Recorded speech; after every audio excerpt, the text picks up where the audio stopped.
I am Ben Doc Askins, the Psychedelic Science War storyteller, and this is the Anti-Hero's Journey podcast.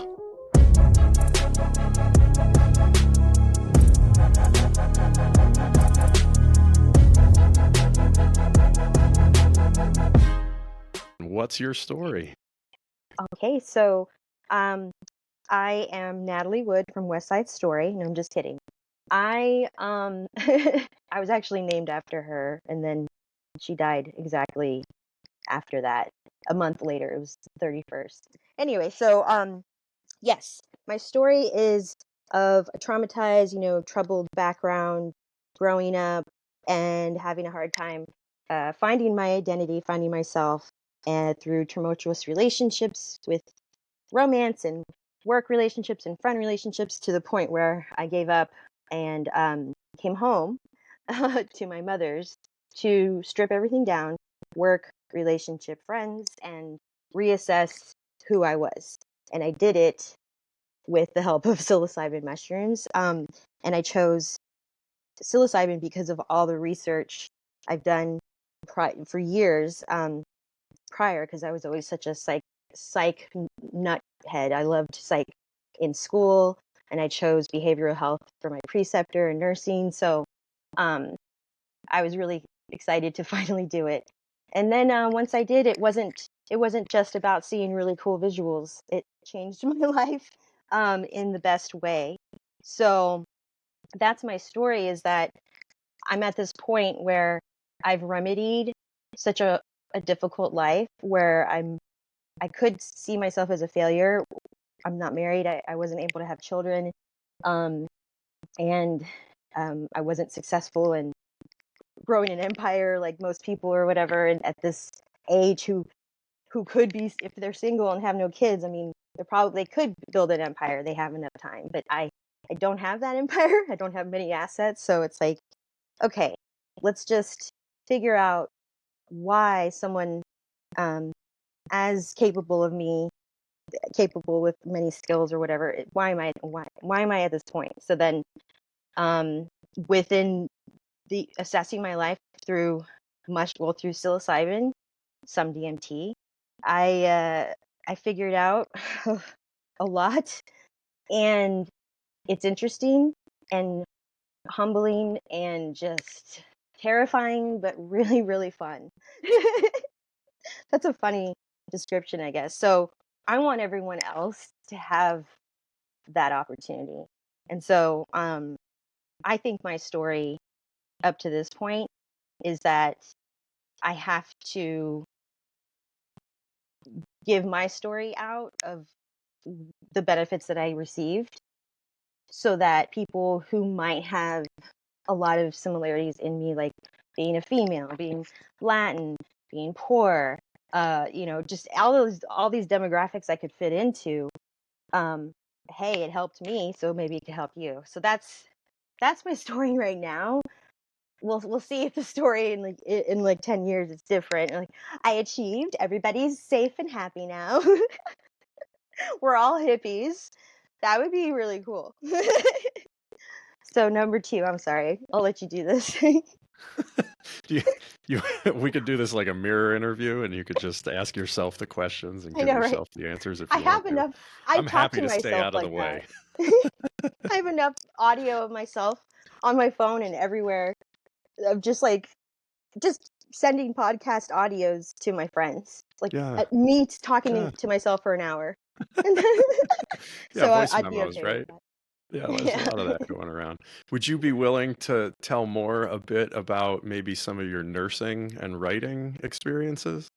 Geez, I can't believe I just jumped over that. I guess I'm a little more nervous than I thought. Um, yeah. So nursing.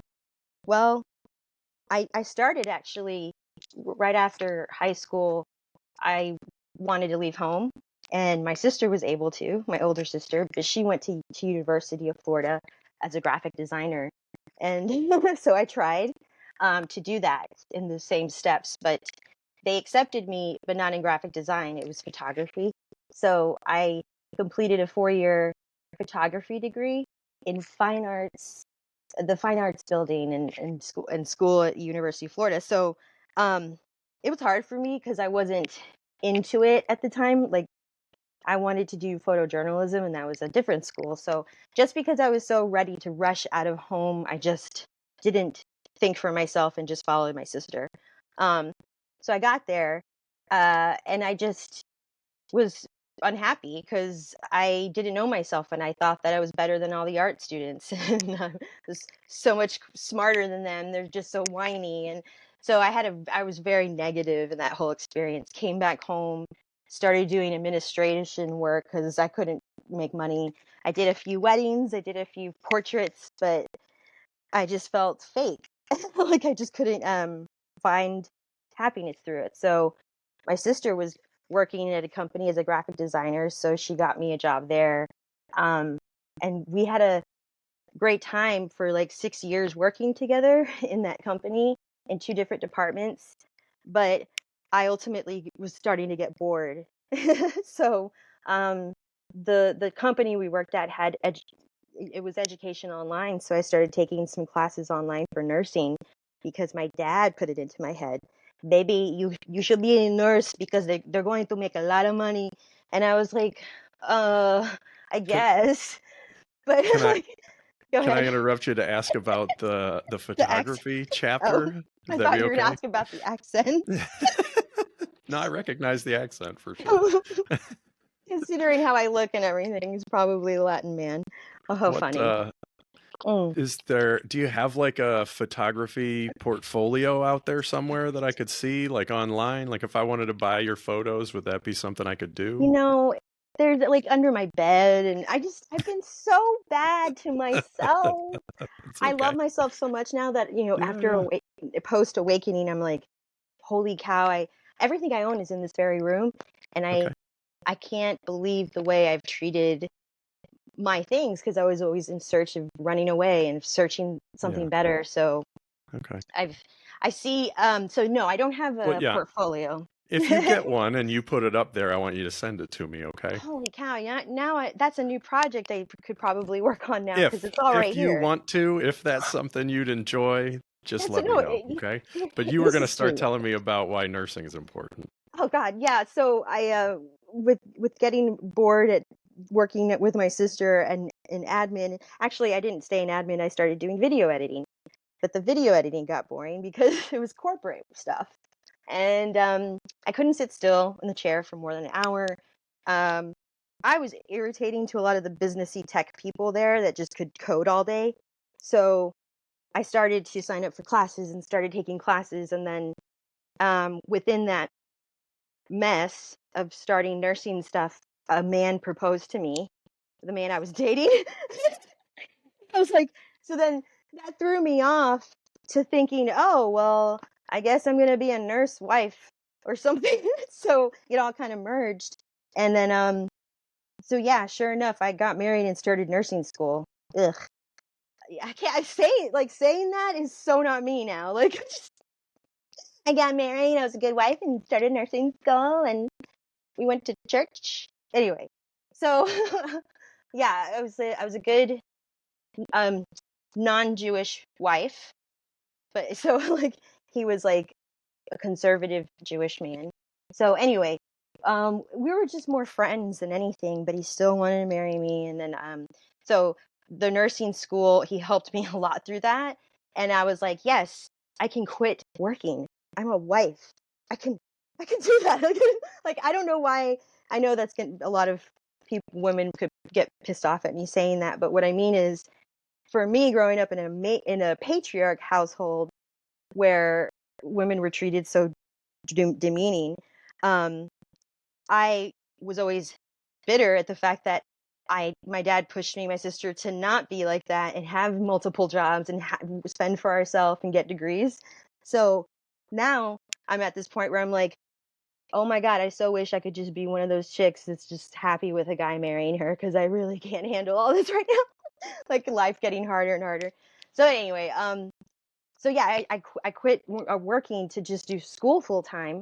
There's really no way as a nursing student, I don't think I could have survived. So graduated, and then my dad got struck with stage 4 lung cancer. And so I was like, I'm ready for this. I can take care of him and save him, because that's why I went through nursing school. I get it now.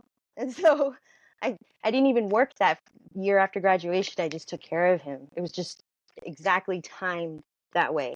Like, now I wonder, oh, did Dad set it up that way before he was born? He was like, that daughter is going to take care of me. And I was like, so yeah, but I mean, we all took care of him, but it's just weird it happened right after I graduated. So then after he died, I got really dark. I was like, I don't even want to be married. I don't want to do anything. So I got divorced, and just I was living on South Beach, and my life derailed. So that's when I got somebody at work I worked at the hospital in Miami downtown. It was so chaotic. But I met a guy that was like, you don't smoke weed, you don't calm down at home with weed, I'll come over with weed. And so I started, when I smoked it, I was like, oh my God, I should have used this for my dad's funeral and everything. It's helping me so much right now. And that was the epiphany that I don't want to use any more money to buy all these meds that I use for my migraines, that I use for my body pains. So you're hostage, like, to the pharmacy. You can't live a life because you're like, I can't move there. I need these meds. I can't. So I was like that with all the inflammatory pain. So once the marijuana, or sorry, I don't like saying marijuana, but like I say bud.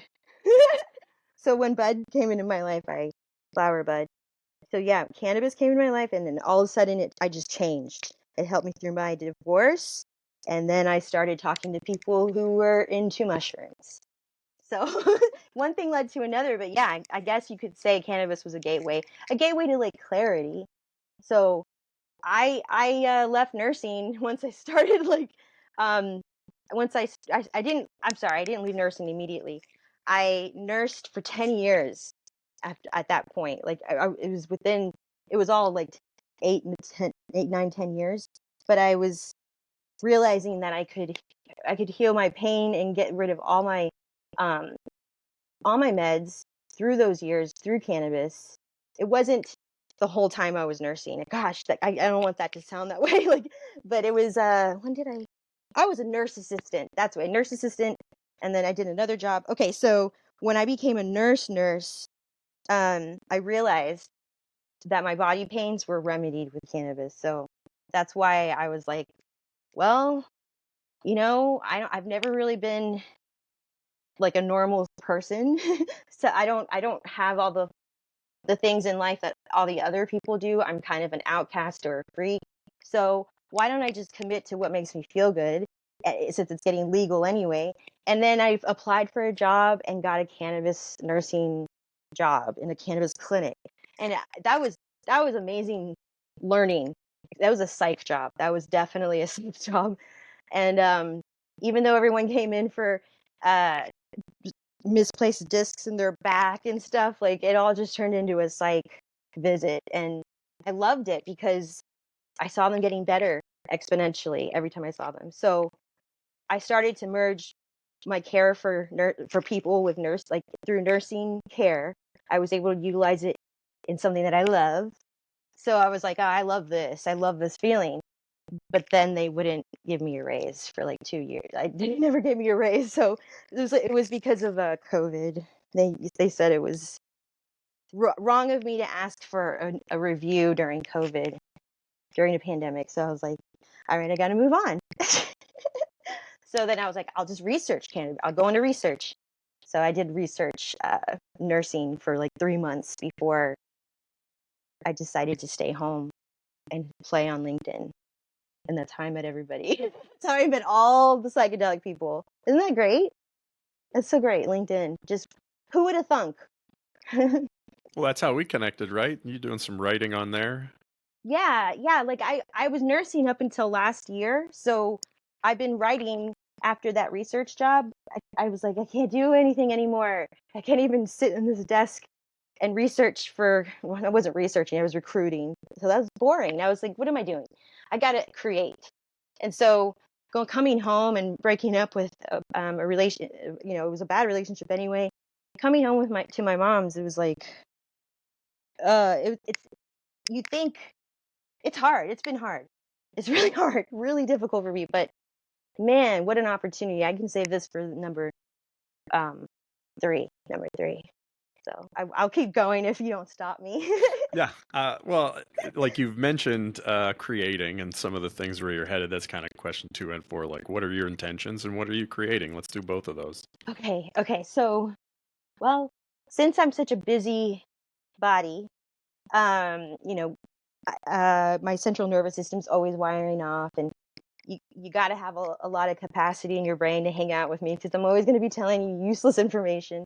So I could put all that energy into educating the masses if I like, but it's not the masses specifically. It's going to be people like me who might be unheard, like they can't speak because of fear of getting hit or not even getting hit, but I've discovered that what's scarred me the most from my trauma wasn't even the physical stuff that lasted till I was like 21.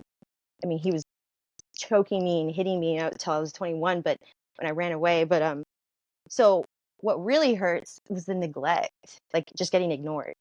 So realizing that getting ignored as a child is the most worst thing to do neurologically to a human, learning that through so much research and just orphanages and how they don't get picked up. It just like I started like really putting that into my care of my patients, my pediatric patients. I was like, well, I love psych because it can help me with the body, understand the body, but also um, neurologically, if you show love and you just spend a lot of time making a lot of eye contact with that child that has a lot of adversities, can't talk, can't move, can't breathe without assistance, they will be like, I could physically see their heart rate go from hyper to a normalized heart rate when I would sing to them, when I would hold them. So it's like I know that I need to incorporate my love. I can, I know I need some sort of mixed media. So like I can put my love into some sort of artwork or build something so that people can see it and understand, oh, maybe that could work out for me. Maybe I could meditate and because it's not all about mushrooms, it's not all about LSD or DMT. It's really about neurologically accessing a part of your brain it's that you can't access when you're so concerned about the rest of the world. So I mean, it's beneficial for the higher beings that are the ones that govern our lives with finances and or government, whatever. They like that we're distracted, they like to have our attention, so we think it's okay or it's moral and just totally fine to sit in front of any screen for the whole day. But in reality, we're just getting more sick because what I've learned is beyond the psilocybin use, I now can sit quietly with my eyes closed and neurologically let my brain show me images it wants to flood out and show me. And I say it that way because coming from such a black and white rigid environment like healthcare, I want to convince as many people as I can. So you have to speak in a language that they don't feel rejected out of. So like there is woo-woo talk, meaning if you just center and you go, I get it. I can talk like that with my spiritual friends, but I know so many people that could benefit, but they think it's like out of their class, basically. It's like a upper class thing. And I'm like, no, like, no, I'm not going to, I want everyone to know they can do this. And so I've seen like ads where people are showing children how to meditate. And man, did that speak to me. I was like, oh my God. Because I have a way to speak to children, like just my presence for some reason. they vomit all this information to me. They're like, "Oh, look, I did this. I was just at a restaurant the other day with my sister, and these kids were running around, and I said, 'What are you guys doing running around?' I was kind of irritated. I go, 'Hey, what's back there? What are you guys looking back there?' They go, 'Oh, just some dumpsters and stuff.' I was like, 'Cool, cool, okay.' And because I smiled, because that made me kind of laugh, they just started telling me about their life. They're like, 'I go to so and so school. Yeah, I'm on the track team.' Because I was like, 'Oh, that's really. I went there. Oh, yeah, that's cool.' I was just really interested and that's what it is, showing interest to. So it's like, if you want to break us down to neurology and computations, like a computer system, if you will, wouldn't you want the foundation to have as much recip recip all those little diodes and everything to have as much connectivity as possible? And so what creates that in a child is love, attention. You can't, like, um Gabor Mate. He is, okay, so like Gabor Mate says, they're scientifically, it's been proven you cannot love a child too much. It's so sweet. Like, you cannot. And for kids who grew up in the 80s, 90s, the thing was, you ignore your kid while they throw a tantrum. Ignore them. God, like, I think about that and it just breaks my heart. So it's like, neurologically, we were all getting deprived of so much, uh, just expansion in our bodies, So, um, I want to make sure that people are utilizing their brain at their most capacity without fears pulling them away from themselves. So, and all the fears that are not all the fears, but most of the fears out there are just illusions. So let's cut down on all the fears we've got. Let's leave it for like the bigger ones. Like, oh my God, like this freaking weather, we're all gonna melt. Like, oh my God.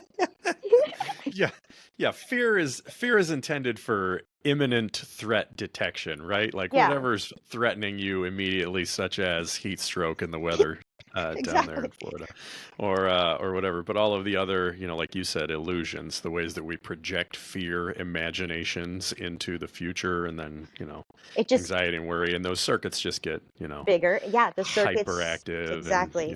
more They get so myelinated. used to, but yeah.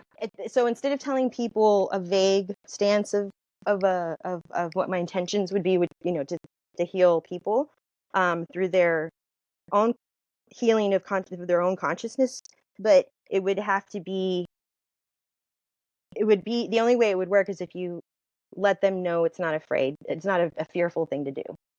There, I'm done. Okay, that was what. Nailed it. So, what are you grateful for? I had that, and now I forgot. I'm grateful. Okay, honestly, no, I'm grateful for this very stinking moment. Oh my God, I've never been in this moment before. It's amazing. I've never been published. I was never a writer like before last year. Um, so I am doing part of my intentional, purposeful, hopeful work I want to do, which is putting my words out there of research. It's not really as much my experience, which I love to write about the most, but um, I'm able to learn a new aspect of writing that's going to feed me. So I don't have to, break my back nursing. So I really like that I've been given an opportunity beyond something I could ever imagine for my life prior to this moment. So psychedelic support is amazing, um, because they believe in me. So that right there is what I'm big time grateful for, that the universe told me to keep writing, start a blog, one thing after another will happen, just go for it. And I was like, I need to fill out resumes. I need to, oh my God, my 401k is going to, flatten. All those stupid things was keeping me from writing and writing. And they're like, I had a trip, and they were like, if you don't write, you're going to ruin your life. I was like, oh my God, okay, I will start a blog. And little, just it took like a month or two, and then Um, Fat Nugs invited me to write, and so I volunteered some of my work there. And then I had already made friends with Psychedelic Support prior. So once I guess I was able to show how I worked, then they were like, "Hey, you should work Yeah. with us." I was like, Tell me "Yeah." tell me a bit more about Psychedelic Support. Who are they? Like that's how it was in nursing. It's like, oh my God, everybody hates their life, but I have to like put my lunch bag away in the refrigerator. And so Yeah. I'm not doing that crap anymore. I'm waking up, and if I get an email from her, I get butterflies. So it's kind of like, what? Wow, I'm not living a life where I'm chasing a man, hoping for romance. I'm falling in love with myself through my skills. And I found people that believe in me, even though it was so hard to find up until this point. So it's like, don't give up. Like, if you know what you can do, people, then stick to it, because somebody out there will also agree, and then they will help you, because that's how the universe works. We're just part of the network, right? Yeah, that's what they told me. The mushroom said, "Why do you keep calling it the realm?" And I was like, "What? Why is it not the realm?" They said it's a network. It's a network, and I'm like, I said, like the internet, and they said, no, it's a network. I said, okay, okay. So I guess the internet's a The internet's container. small time Yeah. compared with what's going on out there, right? Yeah. Thanks for letting So me say that I get messages from the universe and not make a weird face. yeah, I mean, my face is always about the same amount of weird, so it's hard to read in that regard, but Good, good, good. I'll absolutely never judge you, okay? Okay. So that brings us around to question number 5. Mm. Since we combined 2 and 4, Yeah. who are you really? Okay.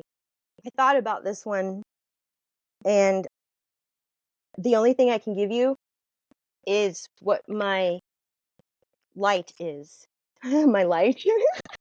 That's basically your soul, for matrix terms. So, okay, what that is an unconditional, unconditionally ever loving light. I have an absurd amount of unconditional love. I can't stop it. I was born this way.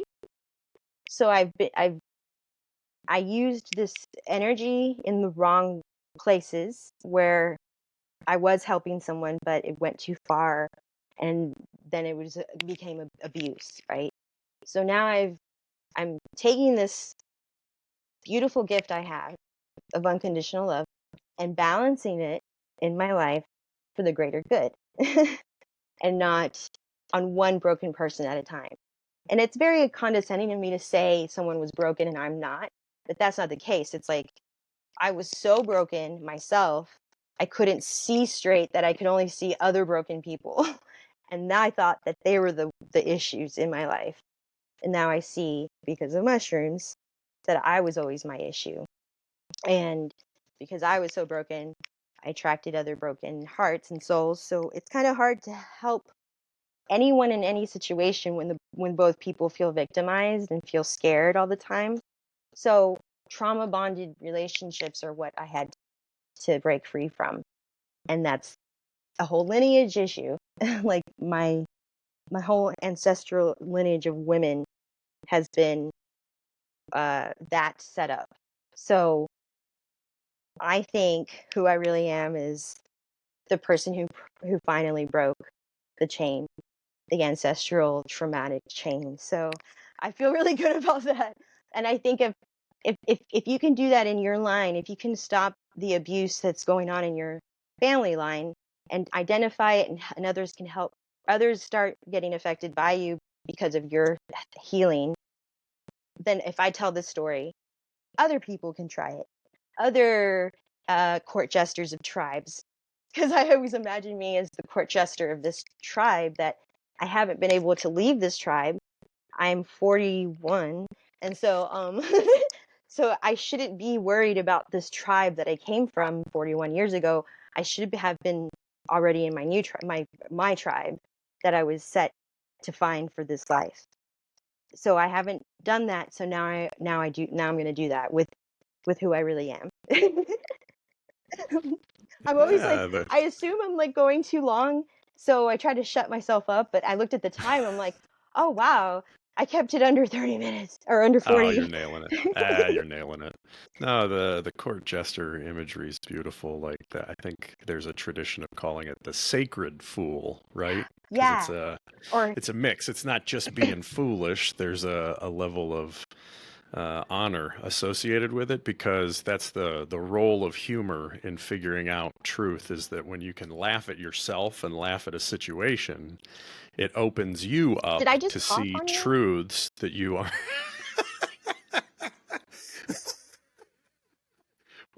What? Are you muted? What's happening? You- Did you swallow the microphone? I think she swallowed the Yeah. Oh my microphone, God. everyone. I don't. I'm like sitting there talking to myself. It's like I'm it's like like, a yeah, dog swallowed a squeaky toy, and it's unmute. just all these weird noises coming through.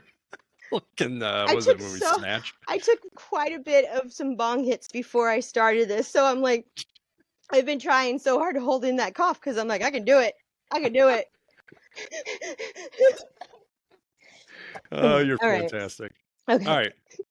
It's hilarious. I And, did it all wrong. Okay. So you asked me a question and then I forgot. yeah. Any final thoughts, Natalie Goldberg? Oh, I was going to say something about the court jester. Oh, I yeah. learned about Heyoka, or Native American figure of, so the Native American symbolic figure that is like the court jester. So it's basically someone who's silly, funny, but who can give you really bad news and then punch you in the gut and run off. And like, I like that image of me punching someone and just like, gotcha, and then running off. It's got like a Bugs Bunny quality Yes. to it, I think, See, right? Yeah. yeah, because I'm so stuck in my childhood. Well, my nerves are still so resonating with childlike things, and the television raised me. So I know so many pop culture references for children and from the 80s, 90s. So it's like I stay stuck in that stuff. And I even went to live in Japan just because I wanted to live and work in Japan so I could be around Japanese toys. Like that's I have a bucket of Japanese toys. That's the only thing I can't get rid of. I can get rid of everything else. but so um the last thing I was going to say, oh God, you asked me that question. Oh yeah, Heyoka. So I learned about that, and I think that's what I would have been if I was in a Native American heritage lineage. But I'm not. My lineage would be South America. I'm 30%. Well, my grandmother's 30% indigenous, of Amazonian indigenous. So I've got DMTME more than other people.